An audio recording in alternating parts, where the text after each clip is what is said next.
आवेला। हे जी दुअरे भइल भीड़ भारी, दुल्हा बाबू दूरी से अइला। हे जी दुअरे भइल भीड़ भारी, दुल्हा बाबू दूरी से अइला।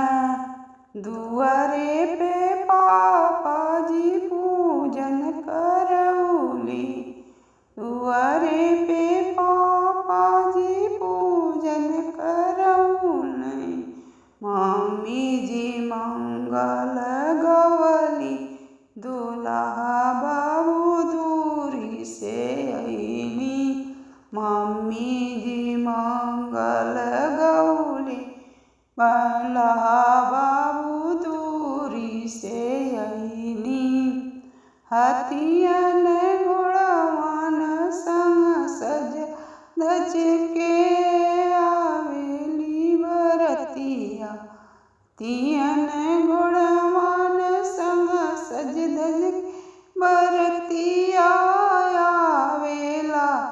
हे जी दोसरवा भइल भीड़ भारी, दुल्हा बाबू दूरी से अइला। हे जी ओसरवा भइल भीड़ भारी, दुल्हा बाबू दूरी से अइला। ओसरवा में भैया हाथ जोड़ी स्वागत कइनी, ओसरवा में भैया हाथ जोड़ी स्वागत कइनी। हे भाभी जी मंगल गौली, दुल्हा बाबू दूरी से अइली। हे जी भाभी जी मंगल गवली, दुल्हा बाबू दूरी से अइली।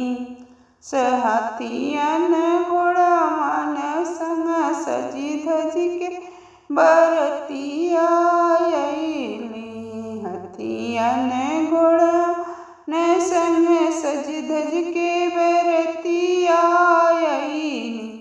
हे जी अगनमा भइल भीड़ भारी, दुल्हा बाबू दूरी से अइली। हे जी अंगनमा भइल भीड़ भारी, दुल्हा बाबू दूरी से अइली।